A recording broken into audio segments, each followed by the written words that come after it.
Magandang gabi po, Luzon, Visayas at Mindanao.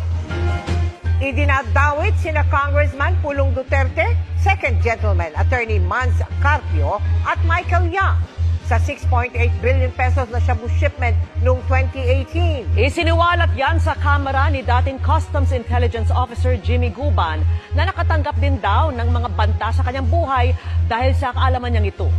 Sabi pa ni Guban, may pinapadawit din daw sa kanya na isang politiko pero tinanggihan niya ito kaya siya nakulong. Nakatutok si Tina Panganiban Perez. Jimmy, pag binanggit mo ang pangalan na to, pag binanggit mo to, mamamatay ka. Your Honors, alam niyo po ba kung sino yung mga tao na ayaw niyang ipabanggit? Na halos doon pa lang gusto na ako sipain, bugbugin.